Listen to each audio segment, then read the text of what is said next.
Great. Yeah, we had Eric and Mark. Now we have Randy Milanovic from Canada. We love Canada, actually. I love Canada. I've never been to Canada. I've been to United States many times, not to Canada. Next time. Okay. Hi, Randy. How you doing? Hi, Anton. I'm doing fine. Great to be here. I was watching Mark and Eric do their thing. It was great. Well, maybe you'll be classic as well. Yeah, we'll see. Maybe we'll bring you to being classic. I love your hat, basically. We kind of moving out of time, so we no much time for. I'll let you go. Just go on. Sure, no problem. So, for those who don't know me, I'm Randy. I'm CEO of Kayak Online Marketing in Calgary, Canada. And today we're going to talk about setting smart goals for social. And as soon as you're ready, Anton, I'm going to share my screen. Absolutely ready. You on air? Yeah. I'm on air. Okay, let's see how this works. Let's see how it works. Okay, so I'm glad the presentation came up. It was a little bit of a hope and a prayer, but it worked, so that's all good. So, on the spirit of today's social media conference, we're going to talk about setting SMART goals for social efforts. So on that, I'm going to start with saying, what do you really want to accomplish for a SMART goal? How will you know when you've accomplished it? And what's your time frame in doing so? These are the kind of things that help you set what we would consider a SMART goal. So SMART goals, for those that aren't familiar with the term or the acronym, are specific, measurable, attainable, relevant, and time-bound. So if you could imagine if somebody came up with a SMART goal and they said, hey, I want to attract some more followers, it really isn't hitting any of those SMART points. So, for example, you might want to say that's a good starting point, but it's not really specific. It doesn't give any detail. Instead of more followers, perhaps we should try connecting or connections and weekly conversions, top influencers, and whatnot. The idea is to put some numbers to it. So measurable. Best goals are numeric. We know that specificity and measurability go hand in hand. If you can't measure your goal, you can't know if you've reached it, or if you're on track to reaching it even. Again, the best goals are numerical, incorporating things like views, conversations, and conversions.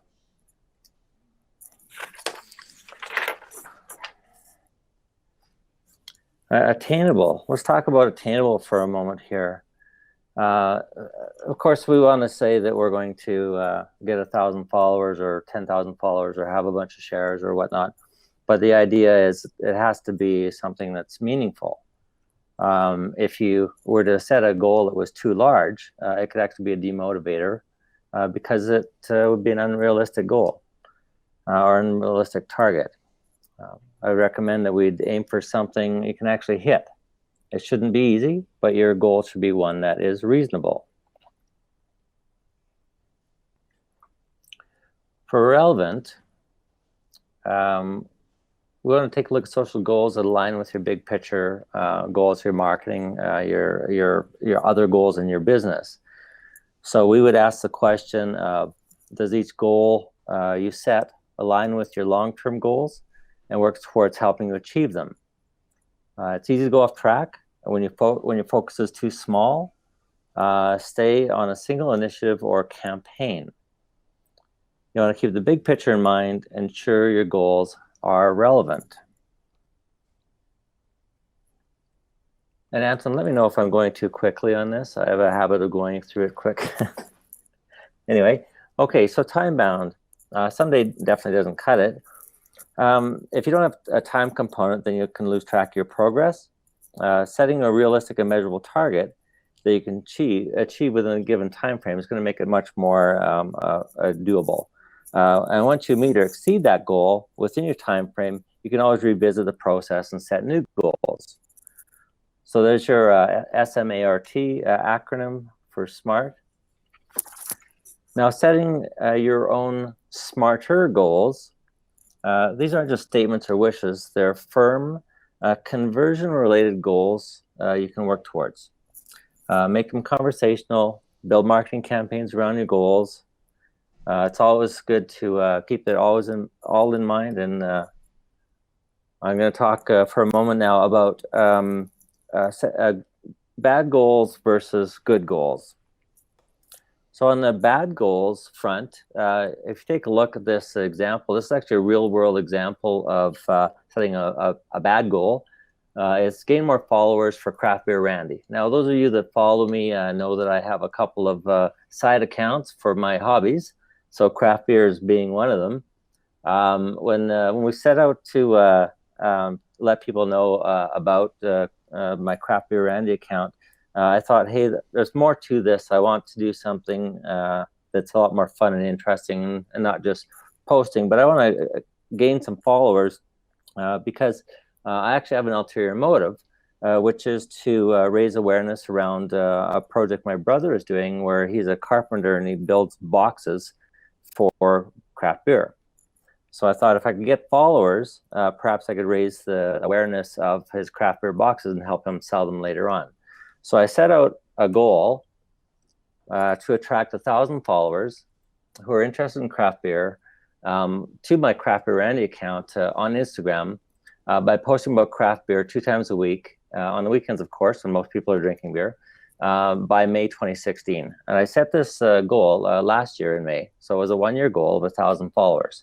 Not a huge number, but still sufficient to at least have a realistic number of people I could attract and get engagement with. As it turns out, I did meet that goal, but I'm going to just break it down a little bit for you. So how that goal worked in the SMART was being specific, people who are craft beer fans, having it measurable, having 1,000, making sure it was an attainable number. It certainly was. It was an effort to get them, but still was attainable. Was it relevant? Yeah, absolutely. And people who are interested in craft beer are very interested in seeing pictures about craft beer and whatnot.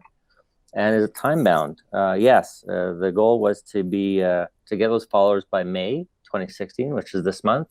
And the reason for that was because I wanted to introduce my brother's boxes, or beer boxes. He makes craft beer boxes in time for Father's Day, which would be next month. So I want to have a little bit of time to promote to the fans that I had connected with through Instagram. Okay, so I have met that goal. I've got about 1,300 followers, and the nice thing about that is those 13 followers generate about between 100 and 150 likes and comments and whatnot on each post that I'm doing on Instagram, and kind of a nice little side effect of being so focused on Instagram was I actually don't get any ads. This was a nice little thing. So I kept on target. I kept posting about craft beer and connected with people that were craft beer fans. And the combination of those things basically eliminated all the advertising that would have come through likes and whatnot had I connected with people who are perhaps outside of the craft beer area. Like I have a lot of marketer friends and colleagues. Had I connected with them in Instagram, I likely would have received a lot of advertisements based around those likes and connections and shares and whatnot. And by remaining focused, I actually had no advertising. So having achieved that first goal, of course, I set out a second goal, which is, of course, my next one here, which is to attract 500 followers who are interested in craft beer for beer boxes by Ivan, which is my brother's name, by posting photos of the boxes with and without beer in them 2 times a week. Of course, again, on the weekends before Father's Day this year. So I've got myself a month to achieve that goal. And I created the account approximately 5 weeks ago, and I have about 215 followers on it already. So I'm almost halfway to my goal. And so as I build this up, what I will do next, of course, I will actually start advertising the sale of those boxes. So anyway, so the idea was I had a goal when I set out with Craft Beer Randy. I made sure it was specific, measurable, attainable, relevant, and time-bound. and I was able to accomplish that goal. And so now I know I made that, and now I can go on to the next goal, which is to attract people to beer boxes. And in the combination of those two things, now the goal is to now sell the boxes. And then once I've got those sales started, then I'll move on to the next goal, which is likely going to be sell more boxes or customize kits and things like that. So Anton, there's two examples of setting SMART goals, and including the bad goals, which was one that didn't meet the acronym of specific, measurable, attainable, relevant, and time-bound. And hopefully that gives people an idea of what they can do. Now, I actually have a download that goes through this full process. I'm happy to share with people that I can post a link to after this is done. I'm going to switch out of my screen now, and we'll talk with Anton. Yeah, sure. Yeah, great. Yeah, okay. What we figure out that Randy now is a qualified hangouter, if you can say so. He knows how to share screen, which is absolutely great about craft beer. Okay, I'll ask. Yeah, obviously everybody who's watching us can ask Randy questions. So Randy, you said you don't have just too big a task for you to, but obviously you don't put it. It's just too low either. For example, if I say, okay, I wanna 30 followers and ask of 85 followers and ask every single employee of WebPromo just to be my follower, it's not. It's ridiculous either. So you have to find something. How would you find it? It's not too low and not too high. Yeah, I would say that as you move along and you see how many followers you're getting, you'll get a sense pretty quickly of just the engagement levels and what effort you need to do to get them. I'm getting basically 100 followers per month as the average, based on 2 posts per week and some engagement around those posts, and that's just within Instagram itself. So as I found that if I post another time, I can get another 40 or 50 followers on each of those posts. So it's not a bad number. And I think if I was to post every day, I would probably grow that number quite considerably. But overall, I think it's just really being there, having some engagement, and seeing the kind of activity you get. You can get a sense of just how many people will come on and connect with you through that activity. So it's a little bit of feeling your way through in the beginning. You choose Instagram on the first place, because obviously there are so many. Instagram is not the biggest one. Facebook probably the bigger in terms of audience, and Google Plus probably the most elite. I don't think it would fit for craft beer. I'm not sure Google Plus would fit. But well, why Instagram? I actually have accounts on all of them, and the Instagram took off very quickly.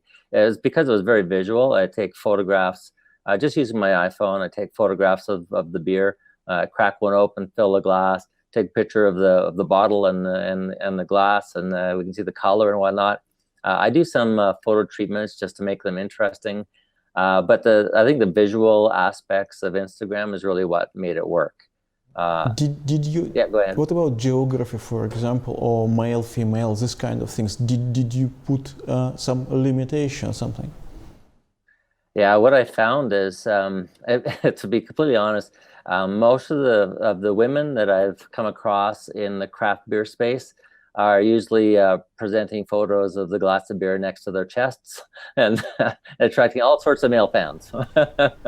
So I don't have that kind of chest, so I can't track them quite as quickly as they can. Okay, but no, and I see a lot, of course, the gentlemen with the beards and the home brewers and whatnot, who are just a part of that group. I almost want to term it the craft beer or the beer snob, and I think I wear that label myself, and I think I do it in a happy way, because I think it's I appreciate the beers, and I appreciate sharing them and tasting them, and I think that the fandom of that is what works so well in Instagram. Okay, but. It was only for Canada, or even just for province, or did you put it? You didn't try to sell it to Australia, for example? Well, I started out basically following all the brewers. So where there was a recognizable brand, I followed them. And then from there, I started following their followers. So I did a bit of an influencer outreach in the beginning just by engaging them. From that point on, I realized very quickly that the brewers are not really posting very many photos of the beer. Quite often, their photos are of events and things like that that aren't necessarily as visually interesting to the craft beer fan. And then as I saw more and more craft beer type photos, what I saw is a lot of the people were coming from Brazil or South America, a little bit in Europe, and of course all across North America. North America is really booming, and when I started out, I knew that I wanted to help promote my brother's craft beer boxes, the cedar crates, and just so the wine people know, you can use them for wine as well. But it gets us away from plastic and cardboard boxes or old wine boxes to have a little bit something a little more substantial and kind of that maker movement where they're homemade and made of wood and my brother will ship them out as kits. And so that was my ulterior motive when I started this. But when I got into it, I found that there was quite an audience out there of people who just wanted to talk about and share their craft brew experiences and their discoveries. So that's what we were able to do. Through that, now I can see that if I was to now extend my SMART goal to a larger number of people, now I can see the math that it would take to say, if I wanted to go 1,000 per month, I know I would just need to pick up the number of postings and the number of follows and whatnot and engagement that I do. Kind of linear, so you put more posts and you got more followers. It's not like you bombarding people with a post and they just right now just too much on my timeline. Yeah, no, not at all. I find that when I post, I'll go and I'll follow a number of people who are posting craft beer type material. I'll follow them, probably follow 10, 20, 50, or 100 of them, and then I'll turn around and I'll do a post. And what I'll find is most people will like and comment on my post and connect with me at the same time. So it's very reciprocal. We've done our own stuff, not with the beer, unfortunately, and not in Instagram. So, for example, I've noticed that Facebook, it very much depends on the country. There are countries where people like to like. I don't know if it makes any sense to you. So, for example, Yes. India, Pakistan, Arab Emirates, they like you just put anything, any picture, and you'll get thousands of likes. So it's the cheapest like in the planet. When you target it, for example, North America, likes are very hard to get. But likes over there means absolutely nothing. It looks like, I don't know, like a culture. People just like it as a, I don't know, as a politeness or whatever. And actually, it might also be something with a mobile and a desktop. Did you do your one on both of them? Well, on Instagram, of course, I can't post on the desktop. It's all on the phone, Okay, yeah. which is kind of fun because I'll use Google's Snapseed to treat an image or brighten it or things like that. And what happens is I'm usually sitting on my couch or at a bar or pub or something when I do it. So of course I'm using my mobile in that scenario. Mm-hmm. Yeah. What I find also is because of the use of hashtags, people will find you, especially dark beers, stouts, and ports and whatnot. People will seek those out, and so they're real fans. So it's not necessarily people who are saying, "Oh, I know Randy, so I'm going to like his post." These are people who are actually liking the post, and so they're able to really indicate that they're interested in that. I think that's central to why I don't get ads on Instagram, is because I share photos of craft beer, ports, stouts, wheat beers, and what will happen is people are interested in those, are liking and engaging with them. And what happens is we're telling Instagram or Facebook that is our topic, and and because of that, we don't get these odd ads. And to be honest with you, if I do see an ad, which I have occasionally, it's actually been on topic and then therefore been very acceptable. I haven't had minded at all. Yeah, that's very interesting. I check if audience, if anyone has any question to Randy, just shoot, use our hyper comments. So far a lot of discussion about your hat, and everybody likes it. Okay, but not many question about smarter goals. Okay. Yeah. Does everybody got the SMART goals, where it's just the acronym? I always have to read it because I've said it so many times. I'll get it out of order, but specific, measurable, attainable, relevant, and time bound. So I follow those things in everything that I do, so I always want to make sure that I put a number on it. I know who I'm talking to. There's a time frame involved, and it's relevant to the people that I'm communicating with. And as long as I do that, then I know that I know whether or not I'm hitting those goals, and I'm making something with the time I actually spend in social. Yeah. Okay. So, but you use Instagram. But it should work for any of social media. Is it? Yeah, I think so. Yeah. I've had similar success with the Twitter. On Twitter, I get about half as many followers and nowhere near as many engagements. It is very much more people following and viewing and not really engaging on those. I think because they're just photos, as they'll look at the photos and go, okay, that's nice, and it's a little bit of eye candy for them. And I think it's a little bit different in Instagram, where people are actually a little bit more engaged with the posts and with the people, maybe because there's more specificity to what's actually happening. Especially if you're focused. Some people know that a little while ago, Instagram allowed us to have multiple accounts. And so what I did is that's how I created Craft Beer Randy, and I also created the Beer Boxes accounts. And now I can run both of those. And what happens now is I can flip between them, and I can engage differently on or specifically on those topics, and keep it on topic that way. And again, stay away from the ads and whatnot that way. You got a lot of followers, and you will get more followers for a second account. Do you think you will be able, well, your brother in this case, I will be able to sell it? Could you convert it into money? Yeah, well, that's the plan. The plan here is that I just started. We just actually put a price tag of $89 on 2 boxes that go in a pair. There's a large box and a small box.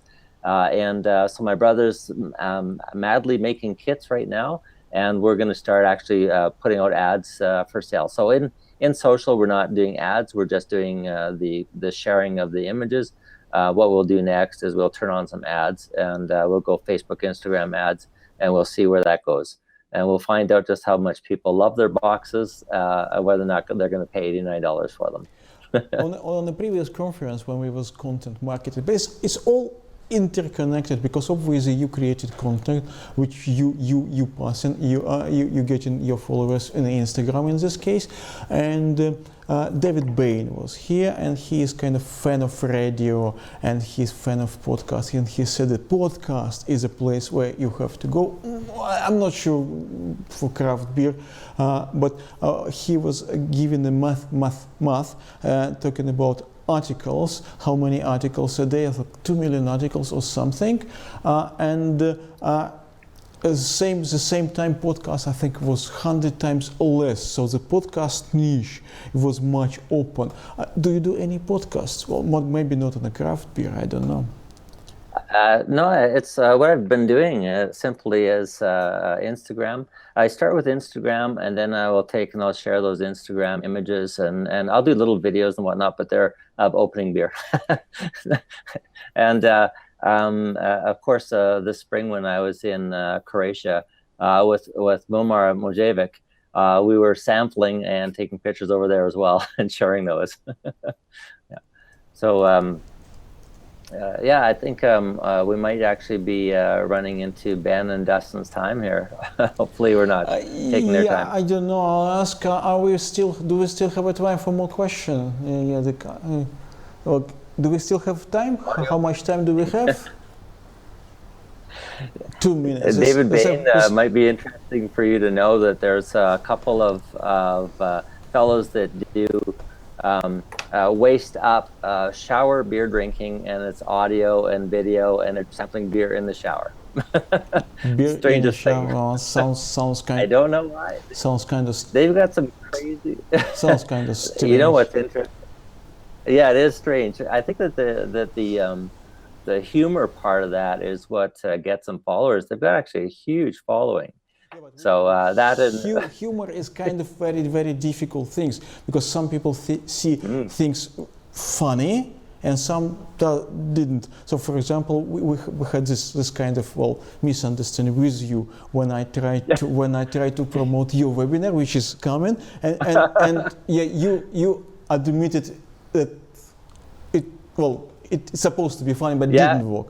Yeah, so funny is yeah, that's right. kind of difficult thing sometimes. Yeah. Okay. Yeah, humor is absolutely. I remember back about 10 years ago, I was asking a fellow, David Eng, who was working in Beijing in, I think it was BBDO or something, a large agency. And I asked him how he communicated with all of his people or all of his audiences in different languages in the region. And he says, well, you can't do humor because people take humor differently. And you can't do wordplay because people's literacy is different. He said the only thing that really connects us all is emotion.